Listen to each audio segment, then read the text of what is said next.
Menurut catatan sejarah, peringatan Maulid Nabi itu pertama kali diperkenalkan oleh Abu Sa'id Al-Qoburi, gubernur Irbil di Irak pada masa pemerintahan Sultan Salahuddin Al-Ayyubi 1138 sampai 1193.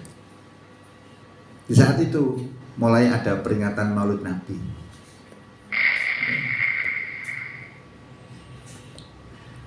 Menurut sumber lain, yang pertama kali mencetuskan ide peringatan Maulid Nabi itu adalah Sultan Salahuddin Al-Ayyubi sendiri. Waktu itu. Tujuannya apa? Maulid Nabi itu diperingati. Siapa tahu? Awal-awalnya. Sekarang kan udah gedean layah loh. Ayah kono 5.000 layah, kono 1.000 layah. Nah kita lihat dulu substansinya apa, tujuannya apa dulu itu mengadakan Maulid Nabi. Waktu itu tujuannya adalah untuk memperkokoh semangat umat Islam umumnya, khususnya mental para tentara muslim yang lemah dalam menghadapi serangan tentara salib dari Eropa. Ini latar belakangnya. Tentara salib itu siapa? Kristen, ya. Tentara Kristen nyerang gini Palestina. Makanya Palestina sampai sekarang itu tidak pernah berhenti dari peperangan. Soalnya diklaim oleh 3 agama itu miliknya. Yahudi yang mengklaim itu miliknya, Nasrani juga mengklaim miliknya, Islam juga mengklaim itu miliknya. Makanya sampai sekarang tidak pernah berhenti. Saya waktu kecil dulu masih ingat. Dulu itu yang memimpin Palestina itu Yasir Arafat. Sampai sekarang tidak berhenti perang itu. Ya karena itu. Jadi sebenarnya di Palestina itu perang agama sebenarnya.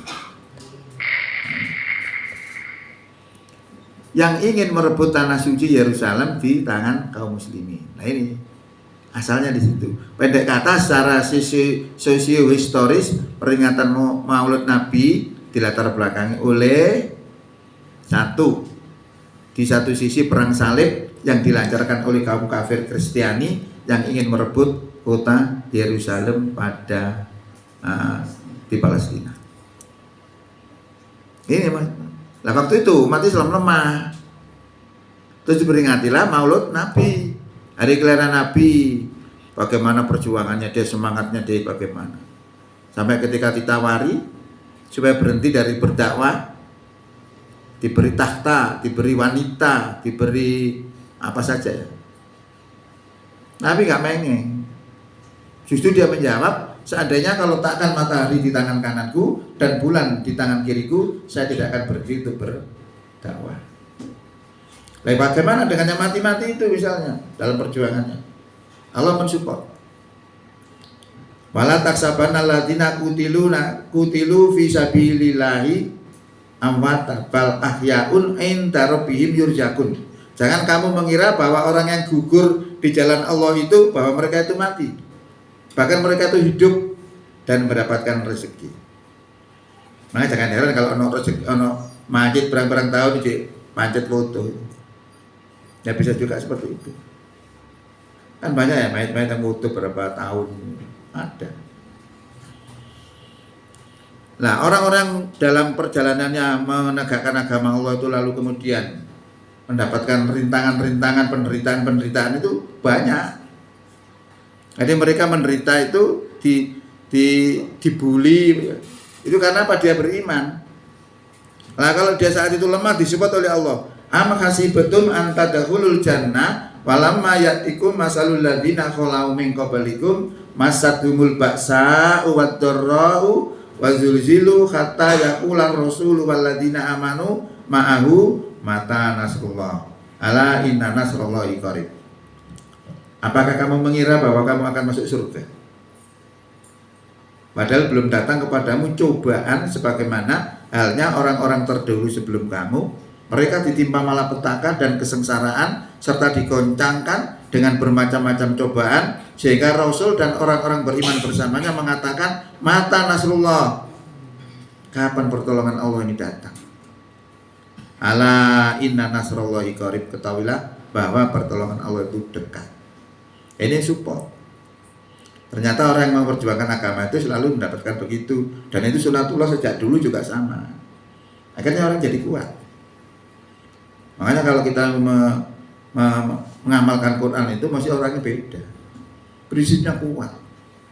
Apalagi Allah mengatakan dalam firman-Nya gini, ya ayyuhalladzina amanu intan surullaha yansurkum wa yusabbit aqdamakum. Hai orang beriman, jika kamu menolong agama Allah, Allah pasti akan menolong kamu dan akan meneguhkan pendirian kamu. Itu orang-orang yang memperjuangkan agama Allah rata-rata pendirian mesti kuat-kuat, karena Allah sudah berjanji. Nah, itu Quran itu hebatnya begitu. Termasuk kemarin itu ada paus apa jenenge yang teko nang Indonesia ya. Pokoknya paus ini ya. Bagaimana penyambutan orang-orang yang beriman, orang-orang Islam? Tangannya paus diambung, ndak asih diambung. Sing ambung apa? Imam besar Istiqlal. Coba. Pro kontra oleh ngono iku. Quran menjawab. Kalau kita lihat sejarahnya perang salib tadi, orang Kristen kan gak seneng mbek wong Islam. Kenapa sih kok gak seneng deh? Wong Kristen kok gak seneng mbek Islam apa? Soalnya wong Kristen gak mau percaya dengan Nabi Muhammad. Kalau percaya dengan Allah, percaya dia. Tapi dengan Nabi Muhammad menolak sebagai nabi. Ya. Nah, akhirnya memusuhi umat Islam. Nah, kalau mereka memusuhi umat Islam, maka sama dengan memusuhi Allah. Nah, kalau orang-orang yang memusuhi Allah menjadi musuh Allah dan menjadi musuhnya orang beriman, tidak boleh dijadikan teman setia. Baca, Mbak, Mumtahanah ayat 1. Ucuke gak apa-apa. Mumtahanah surat 60. Ayatnya 1.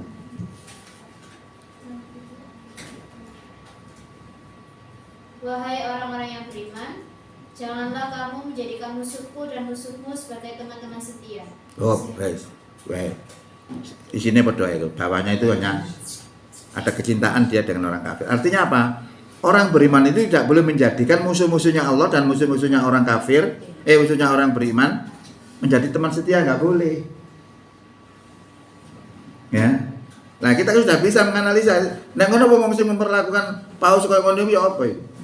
Nggak boleh, berarti dia memperlakukan orang kafir lebih daripada semestinya. Termasuk orang yang pergi ke Israel, ya, yang di sana bermanis-manis muka, berputur ria, di saat Palestina digempur. Coba bayangin. Itu musuh Allah itu. Nggak boleh. Tapi nek kita lakukan itu, kita darani radikal. Makanya wong Indonesia itu nek nglakoni agama gak wani. Sing dipilih ya salat ngono ya kan apa-apa. Sampe salat Mas ping 2000 rakaat gak apa-apa. Sampe lonto biyen sama. Salat 2000 rakaat kan masalah. Kok jadi malah politik. Karena politik akan menggoyangkan pemerintahan Belanda. Sekarang orang gak seneng ngomong radikal. Lho biyen kan orang radikal kan sing ngelawan lonto. Melempem kabeh. Jadi radikal atau tidak radikal itu ada dalam Quran dan itu dilakukan oleh Nabi. Nah, Nabi itu Islamnya moderat atau radikal? Siapa bisa jawab? Halo? Hadiah nggak bisa jawab. Masih kan anu ini tak kayak duit apa? Gak aku kayak besok lagi tak susu itu,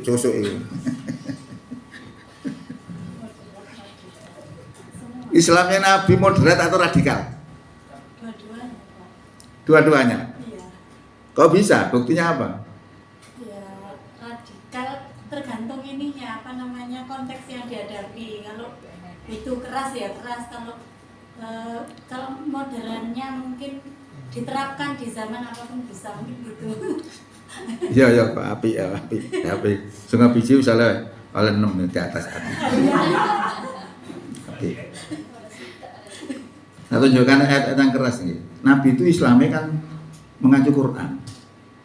Sampai Nabi maca Quran. Nah, Quran di sini ya moderat, ya radikal. Ya ayuhan nabi yuharridil mu'minina alal qital. Hei orang beriman, kobarkan semangat orang-orang beriman untuk berperang loh ya, gak radikal kan. Mana-mana. Innallaha astara minal mu'minina anfusahum wa amwalahum bi anna lahumul jannah. Yuqatiluna fi sabilillahi wa yaqtuluna wa yuqtaluna wa'dan alaihi haqqan fit Taurati wal Injili wal Qur'an. Sesungguhnya Allah telah membeli orang-orang beriman itu harta dan dirinya dengan memberikan surga untuk mereka. Mereka berperang di jalan Allah, mereka membunuh atau terbunuh. Ini merupakan janji di dalam Injil, dalam Taurat, Injil dan Quran. Karena dikatanya. Nah, makanya kemarin itu ada orang yang namanya Saifuddin Ibrahim. Saifuddin Ibrahim itu orang Islam tapi murtad, masuk agama Kristen. Dia ngomong, terus saya jawab enggak panjenengan. Itu ajaran Islam, ajaran yang tidak layak untuk manusia. Ditunjukkan Qurannya, baca Quran surat 2 ayat 191. Coba ini dibawa oleh Saifuddin Ibrahim. Surat 2 ayat 191. Bisa di Indonesia aja, yang atas. Al-Baqarah surat nomor 2 ya. 191. Dan bunuhlah mereka di mana kamu temui mereka. Apa? Dan apa? Dan bunuhlah mereka. Dan bunuhlah mereka. Terus? Di mana kamu temui mereka dan usirlah mereka dari mana mereka telah membunuh Oh, kamu. radikal enggak itu? Radikal. Apa cara didui Mbak Ibrahim itu loh, ayat Al-Quran itu loh, radikal, gak cocok dengan kemanusiaan. Bisa jawab enggak kita? Aku tuh pinter. Bisa jawab enggak? Itu dibuktikan oleh Saifuddin Ibrahim bahwa ajaran Islam ajaran tidak layak, gak pantas. Makanya Saifuddin Ibrahim itu menuntut 300 ayat harus dihapus. Nah, memangnya siapa dia? Ini harus ngerti kita. Jawabnya bahwa apa yang disampaikan oleh Saifuddin Ibrahim tadi sebenarnya itu adalah ayat khos. Jadi ayat itu ada dua, ayat khos dan ayat am. Ayat khos itu karena ada sebab. Kalau misalnya orang mencuri, hukumnya apa? Ya? Potong ya. Saya kira pencuri ini karena paceklik. Pencuri ada dua. Ada pencuri profesional, ada pencuri karena paceklik, karena keadaan. Beda-beda. Kalau yang karena paceklik itu bisa dimaafkan, tapi ini karena profesional baru dipotong tangannya. Lah, berarti sebabnya ayat ini turun karena ada yang mencuri. Wah, karena mencuri sampai hari kiamat. Apa bisa diterapkan ayat itu? Ya tidak bisa diterapkan karena sebabnya tidak ada. Lah Saifuddin Ibrahim tadi sama bahwa ayat itu ada sebabnya. Saya sendiri tidak ngerti, maka orang yang ngomong seperti itu saya langsung ngerti bahwa dia itu nggak ngerti agama. Dikira Quran itu apa bisa harus diterapkan, tidak. Tergantung situasi. Seperti di dalam Quran ini surat 2 ayat 216 ini. Diwajibkan perang. Wajib loh. Di Quran yang lain diwajibkan poso. Panjenengan kabeh poso. Nah, iki memang diwajibkan perang. Karena sing budal dosa. Kan ngono.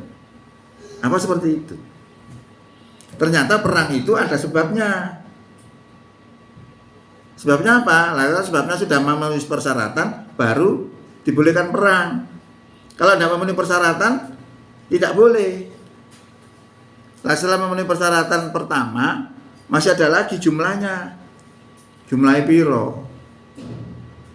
Disebutkan dalam Quran itu nek awak dhewe 20 wong iso ngelana wong kafir 200.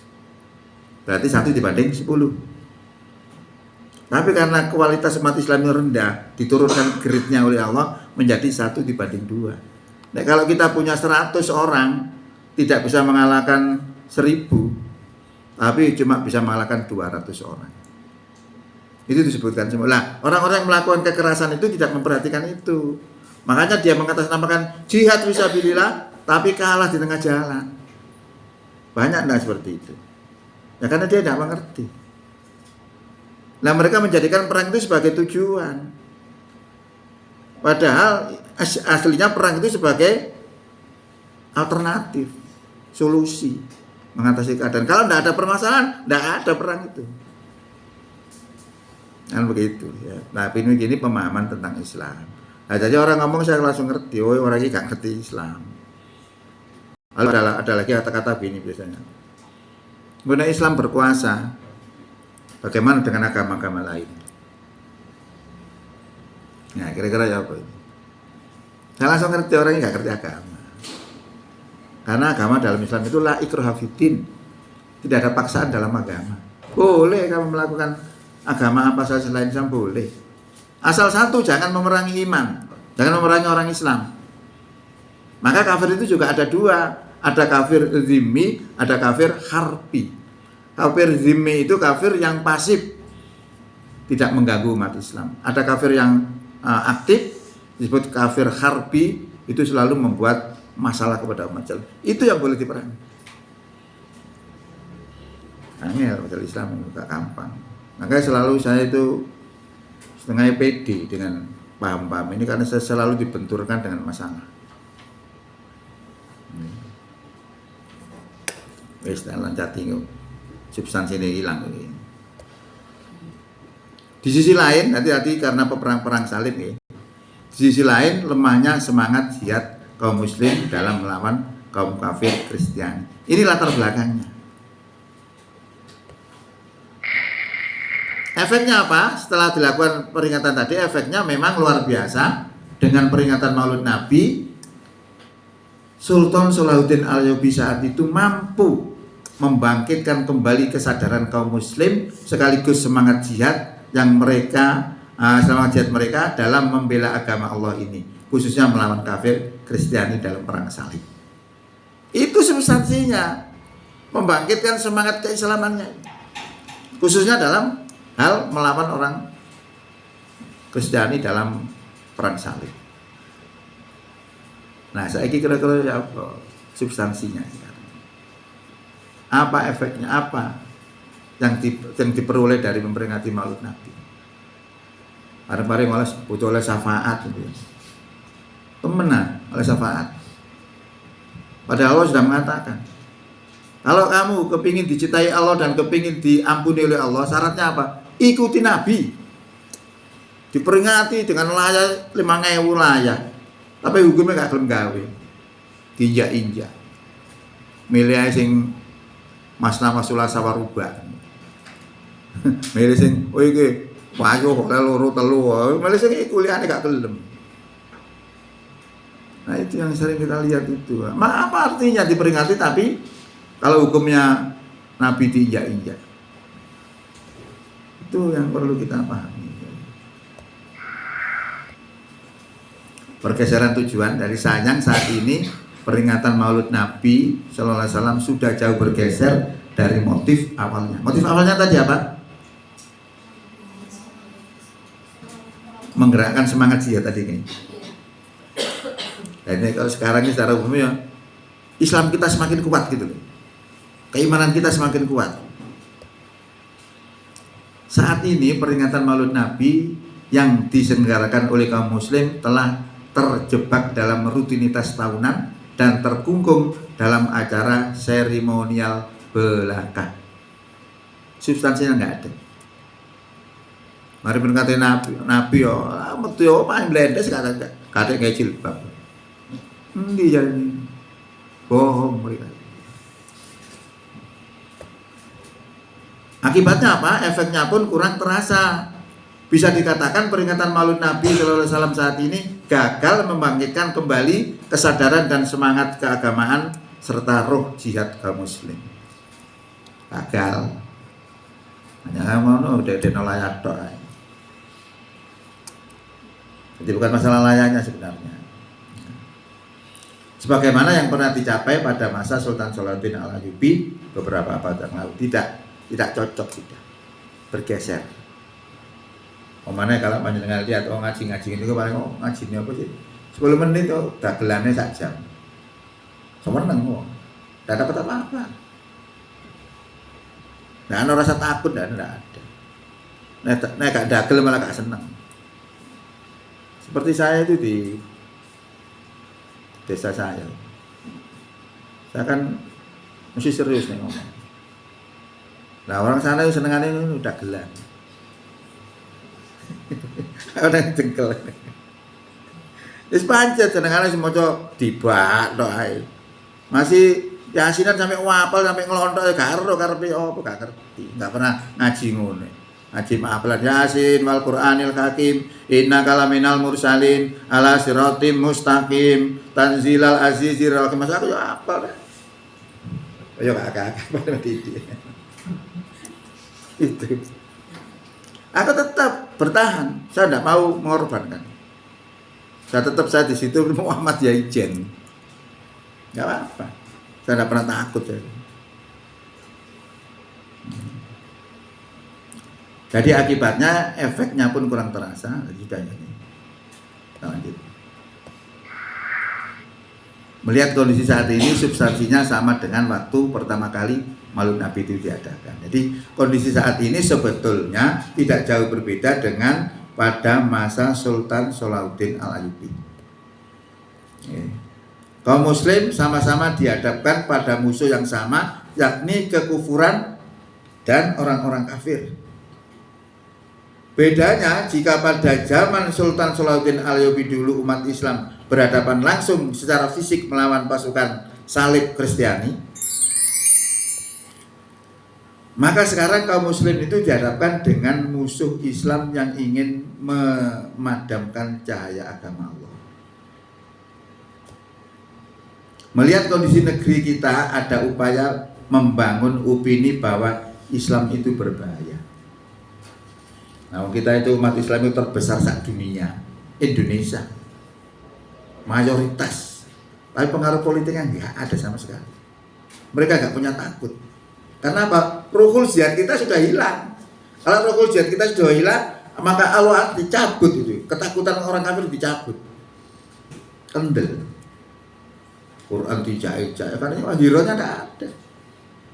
Marah kan enggak kalau kita diperlakukan seperti itu? Itu menunjukkan kalau kita punya hero, punya cinta kepada Islam, pasti marah. Biasa-biasa saja, berarti gak cinta kepada Islam. Itu aja ukurannya sebenarnya. Nah, yang paham-paham seperti ini, itu sangat ditakuti oleh orang-orang Barat. Maka ada istilah walak wal barok. Walak itu dengan siapa kita berwali, dengan siapa kita berteman. Barok, dengan siapa kita berlepas diri. Kita berlepas diri ya dari itu tadi, musuh-musuh Allah dan musuh-musuh orang beriman itu nggak boleh kita mengadakan walak di situ. Barok kalian berlepas diri. Pengen ini gak wani ngomong. Padahal orang menyembunyikan agama dilaknat oleh Allah. Innal ladzina yaktumuna ma anzalna minal bayyinati wal huda min ba'di ma bayyanahu lin-nasi fil kitab ulaika yal'anuhumullahu wa yal'anuhumul la'inun. Sesungguhnya orang-orang yang menyembunyikan apa yang telah kami turunkan di dalam kitab kepada manusia, maka akan dilaknat oleh Allah dan akan dilaknat oleh semua orang yang dapat melaknat, kecuali ilal ladzina tabu, kecuali yang tobat, wa aslahu, dan mengadakan perbaikan, ilal ladzina tabu wa aslahu wa bayanu, dan menjelaskan agama itu apa adanya, baru pengecualian. Kalau kita baca Quran mentalnya pasti berubah, pasti kendel dalam kebenaran. Nah, saya lihat orang-orang itu begitu, banyak menyembunyikan agama. Kalau saya ngerti, tahun 2008 di negeri Belanda itu membuat seorang bernama Jet Welders membuat film bernama Fitnah. Fitnah itu membuktikan bahwa pada dunia bahwa ajaran Islam itu ajaran nggak layak untuk manusia. Ya. Karena apa? Karena saat itu banyak orang Islam ngebom.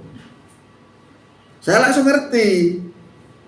Jadwal itu belajar agama dengan metode historisitas. Historisitas itu belajar agama dari pemeluk agama itu sendiri. Sehingga disimpulkan, oh ajaran Islam itu ajaran ngebom. Saya tak ngerti saya.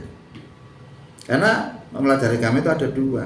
Pertama adalah mempelajari agama dengan metode historis normatif. Artinya belajar agama dari sumber teks asli agama itu.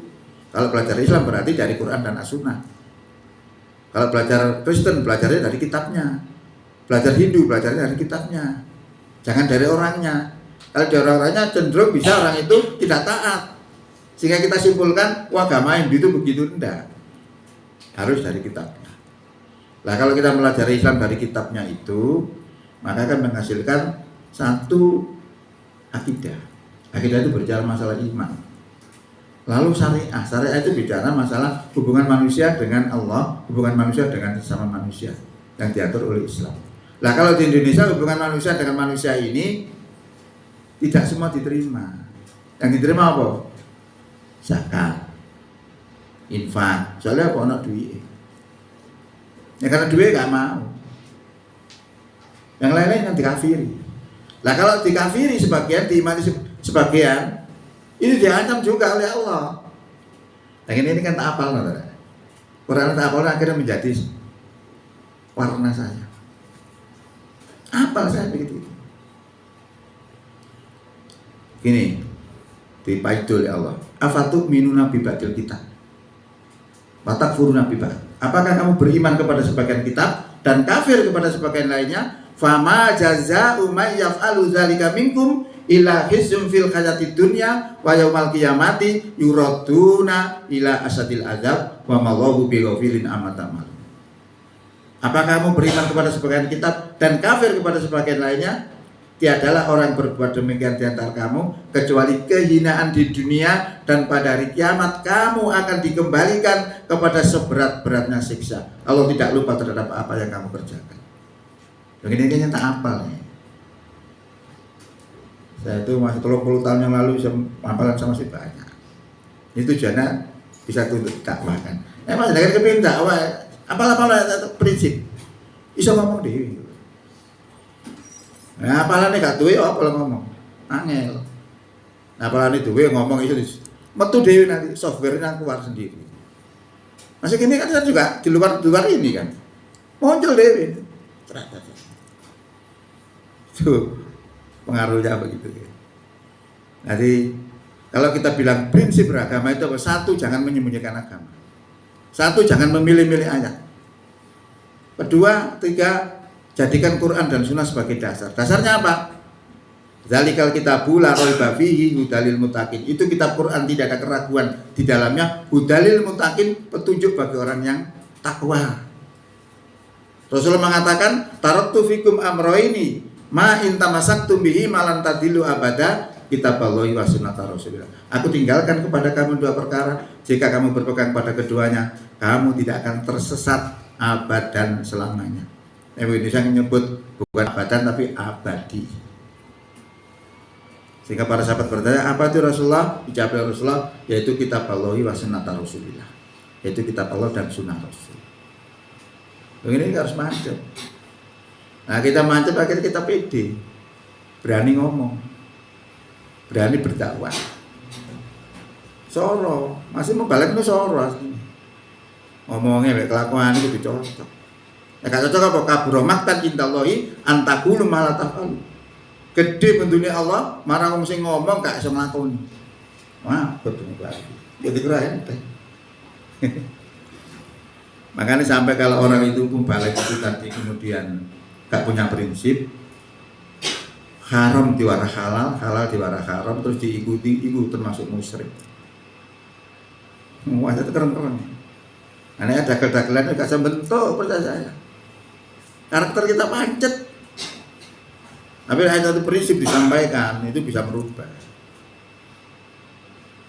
Ketika Kak Oon itu Oh, ana jenenge.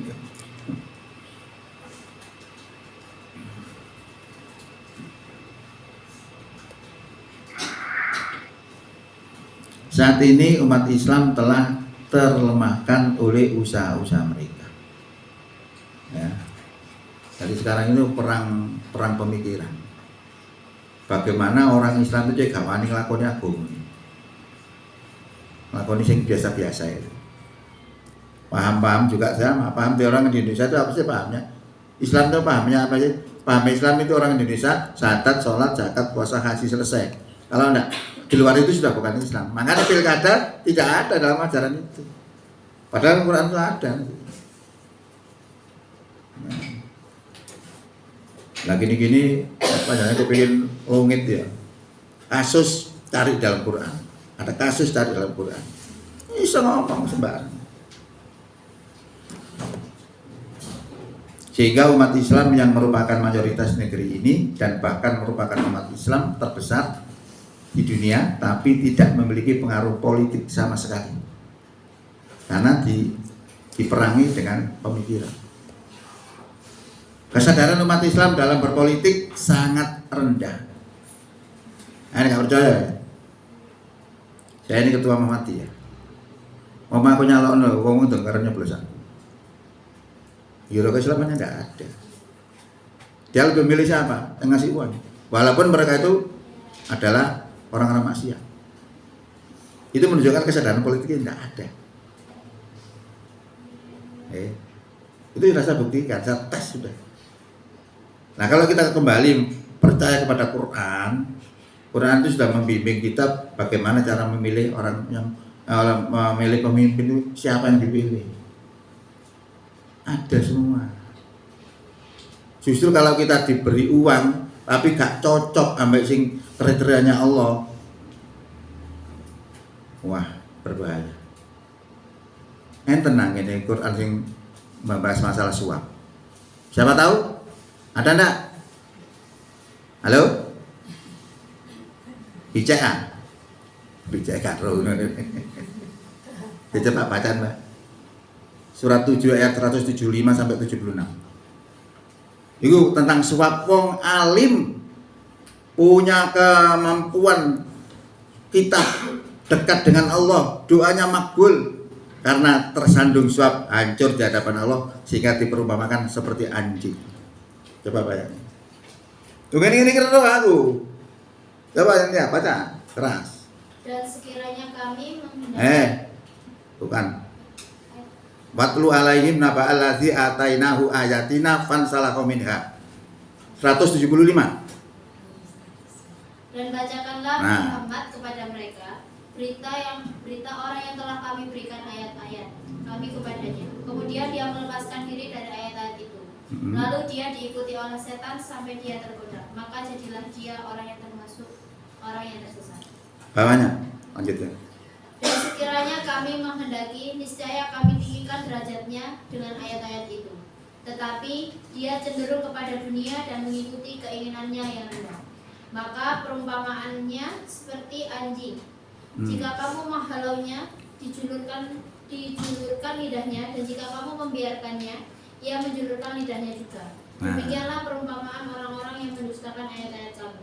Maka ceritakanlah kisah-kisah itu agar mereka berpikir. Nah, itu contohnya wong apik dadi suul khotimah. Ono wong elek dadi husnul khotimah ya. Quran itu begitu. Sejarah itu jadikan pelajaran.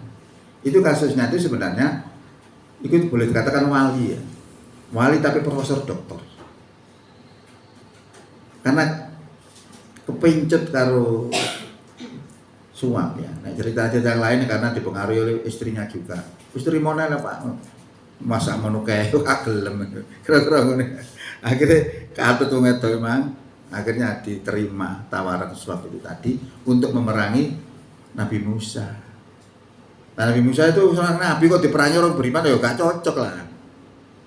Jadi suap itu merubah ketetapan Allah karena diberi sesuatu lalu dia melaksanakan, itu suap. Nah, saya orang beriman kriterianya beriman sudah masuk. Terus disangoni, suap apa bukan? Halo? Harus tahu antara suap dan hadiah. Nek hadiah itu cocok kriteriane disangoni, gak apa-apa, wong cocok kok. Sing suap iku sing gak cocok itu tadi lho. Wong disuruh nyoblos wong kafir, orang beriman kok orang kafir dicoblos karena dikasih uang. Suap itu. Nah, penjangan harus tahu bedanya. Tidak sekedar dikai duit mesti suap, enggak mesti. Ya, tergantung caranya, tergantung juga niatnya. Padha karo wong nyopet ya oleh duit, menyebut gaya halal ya oleh duit. Padha oleh duit lho. Nyopet dosa, kan gitu. Nah, sama dengan itu tadi. Ya, kita lanjut. Penegakan hukum sangat lemah sekali. Tampak sekali keputusan hukum sangat tendensius untuk kepentingan tertentu. Ini ketidakadilan ya. Peraturan-peraturan banyak mengarah pada terhapusnya pada pengaruh agama. Sekarang ini, coba. Seperti rencana Menteri Pendidikan yang mencanangkan programnya akan menghapus pelajaran agama di sekolah sampai dengan kurun waktu 2035. Islam ini. Mengikuti politik menengah sini coba kental aja. Kadang-kadang enak karo yang ngono goblok tambahan di star-star yang ya katut ae. Peraturan yang baru nomor 28 tahun 2024. Pemerintah menyiapkan alat kontrasepsi pada pelajar dan remaja. Coba bayangkan. Nah, hubungan seks cegah hamil. Berarti boleh seks itu. Coba peraturan sekarang.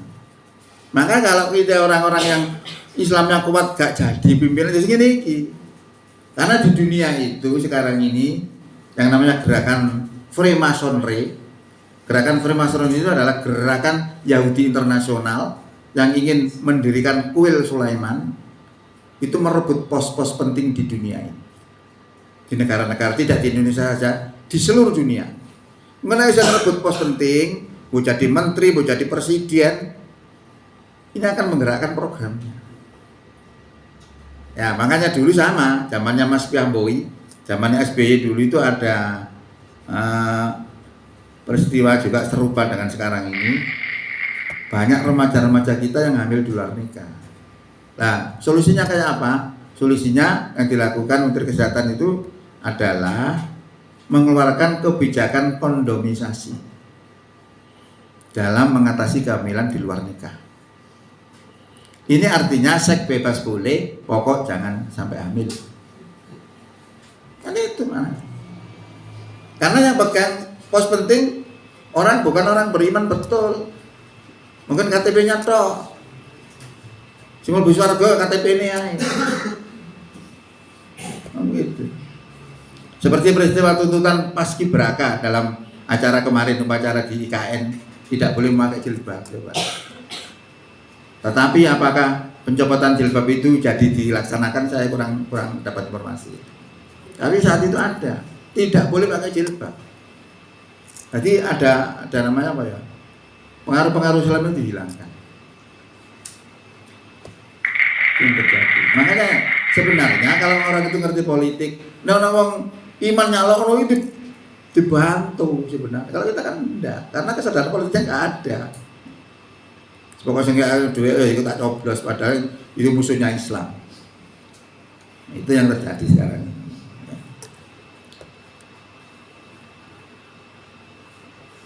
Jadi ini menunjukkan sedikit demi sedikit Islam akan dihilangkan pengaruhnya. Maka solusinya adalah mengganti mereka yang tidak menyukai Islam dengan orang-orang yang beriman. Pasti itu.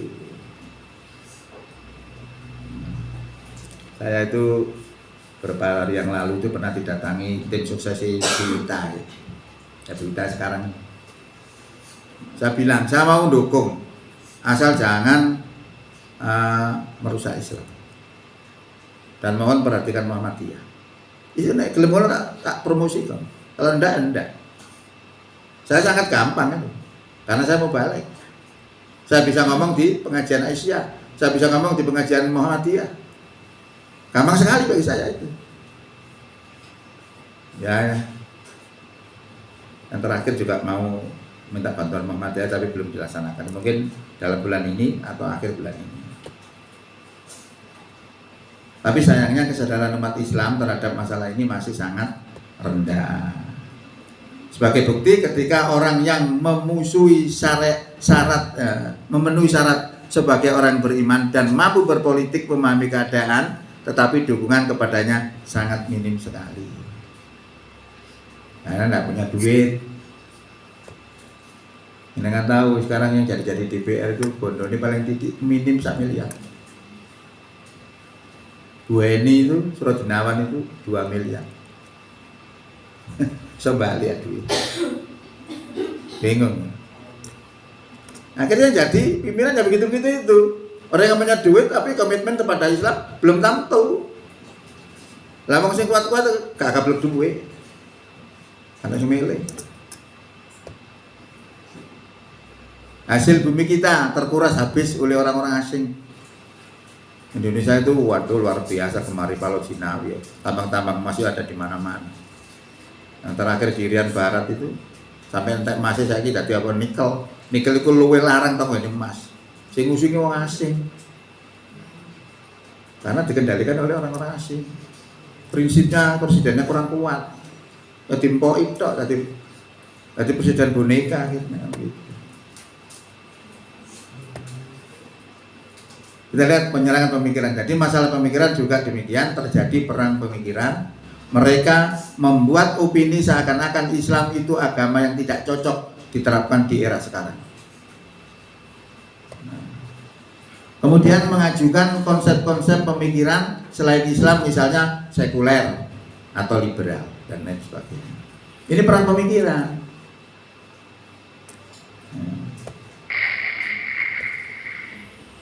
Orang kafir menyerang kaum muslimin. Walhasil saat ini kaum muslim di dunia sesungguhnya dihadapkan pada persoalan yang lebih rumit ketimbang pada masa Sultan Salahuddin Al-Ayyubi abad yang lalu. Sebab saat ini umat Islam diserang oleh orang-orang kafir baik secara fisik maupun pemikiran. Makanya kemarin ada namanya apa? Wabah itu corona. Corona itu asli penyakit atau rekayasa?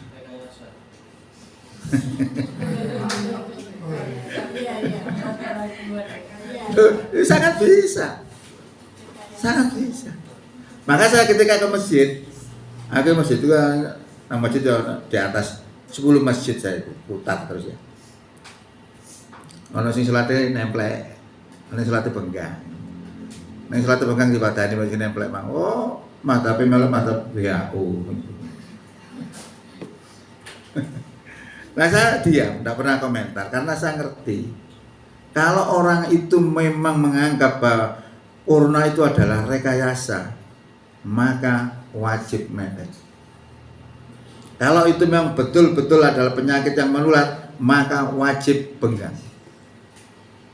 Saya tidak berani menetapkan ini atau tidak. Tapi kalau pribadi saya rekayasa. Maka sampai sekarang saya tidak pernah vaksin tidak pernah. Sampai sekarang saya tidak pernah vaksin. Aku itu ngodoy. Bismillahirrahmanirrahim. La yadurru ma asmi syai'un fil ardi wala fis sama' wa huwas samiul alim. Sik kudan. Matus nunggu itu. Orang mana autubi kalimatillahi tamati min syarri ma khalaq. Kita genter iku wis. Dan saya yakin nek wancane mati, gak sedundur. Ya mati mesti mati. Ditundur enggak bisa. Karena Allah sudah berfirman, "Wala yu'akhirullahu nafsan idza jaa ajaluha." Sekali-kali Allah tidak akan mengakhirkan kematian seseorang itu apabila telah jatuh temponya. Loh, ini harus yakin. Kalau kita tahu seperti itu, akhirnya kata gelisah gitu loh. Jadi orang mati itu sebabnya ya macam-macam. Ono sing kecelakaan, ono sing waktu sujud mati, ya nggak mesti harus sakit, tidak mesti. Kalau kita misalnya ditakdirkan mati ke Jakarta, ya kita akan pergi ke Jakarta nanti, akan memenuhi takdir itu. Nah itu kalau kita yakin seperti itu, akhirnya jadi tenang. Ini pengaruh Quran. Jadi substansi peringatan Maulid Nabi di zaman Salahuddin Al-Ayyubi, ya, ayo kita judul ini. Karena itu peringatan Maulid Nabi Sallallahu Alaihi Wasallam saat ini seharusnya memberikan efek yang lebih dahsyat daripada yang pernah dicapai oleh Salahuddin Al-Ayyubi. Sebenarnya, sebuah perbandingan ya. Jika dulu melalui peringatan Maulid Nabi Salahuddin Al-Ayyubi berhasil memompa semangat jihad kaum muslimin melawan orang-orang kafir, maka seharusnya peringatan Maulid Nabi saat ini di samping mampu membangkitkan semangat jihad, juga sekaligus mampu menumbuhkan kesadaran umat, kesadaran untuk terus menyingkirkan dominasi ideologi kapitalisme global yang berbasis sekularisme dan ideologi komunis yang sekarang kehadirannya dapat dirasakan. Jika tidak, tentu peringatan Maulid Nabi Sallallahu Alaihi Wasallam ini yang diselenggarakan setiap tahun akan kehilangan maknanya. Sekarang terbukti. Sing jajal semua wedok sing biasa oleh berjalur berkah-berkah, karena ada peringatan yang blendes, mana dicopot kudungi. Bagaimana dia? Bohong maksudnya. Nah, mari peringatan Maulid Nabi kemudian tambah kuat kayak mana itu baru masuk. Oke. Cocok. Kondisi yang sama seperti zaman Nabi Muhammad SAW. Jadi kondisi saat ini sebetulnya tidak jauh berbeda dengan kondisi zaman jahiliyah saat baginda Rasulullah Muhammad SAW lahir. Secara pemikiran bangsa Arab saat itu dikuasai oleh paganisme atau keberhalaan. Ya. Secara sosial, perjudian, perzinaan, mabuk-mabukan, dan membunuh bayi perempuan yang baru lahir telah menjadi tradisi mereka. Nah, sebelum Nabi Muhammad itu tradisinya seperti ini. Wanita tidak dihargai sama sekali. Ketika Nabi Muhammad lahir membawa Islam, perempuan dimuliakan. Ya.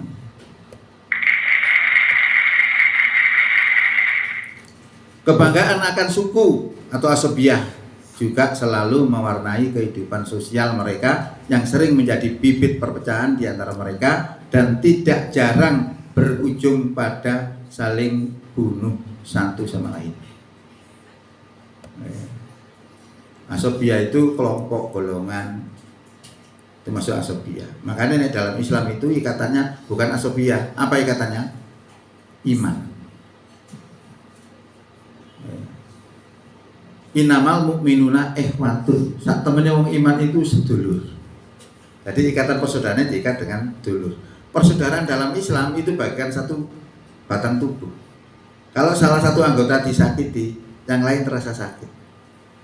Nah, kenapa kita tidak bisa seperti itu? Karena kita masih mengikat persaudaraan itu dengan asobiah, tidak dengan keimanan. Itu yang terjadi. Nah, ada orang disakiti tapi bukan kelompoknya, ya dibiarkan. Tapi coba kalau kita terikat dengan keimanannya, siapa beriman saudara. Zamannya Nabi itu begitu, makanya kuat.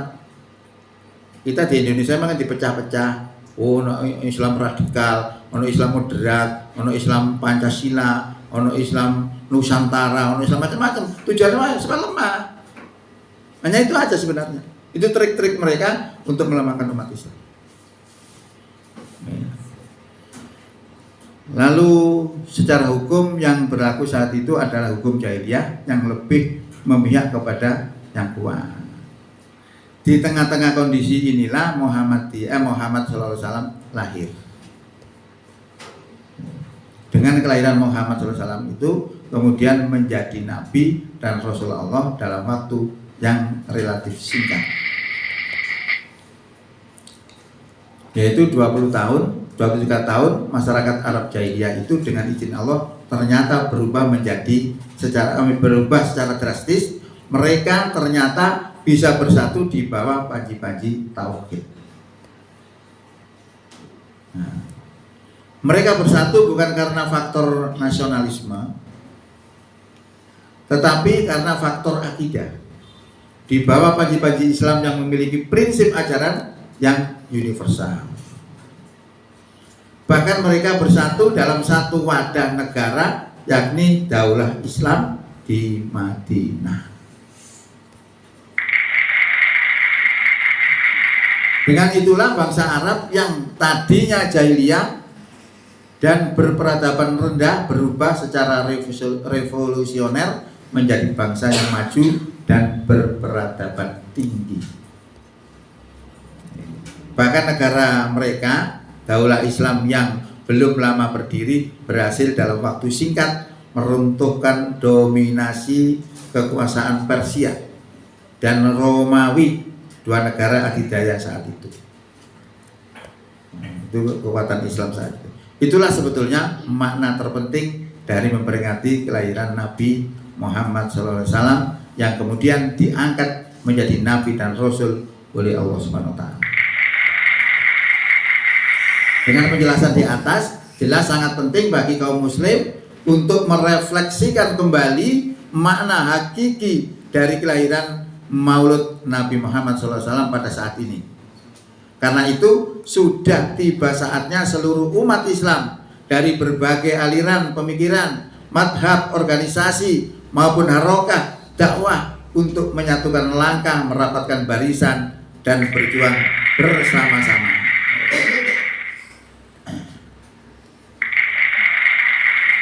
Dan berjuang bersama-sama untuk meraih kembali keberhasilan dan kemajuan yang pernah dicapai oleh Rasulullah SAW.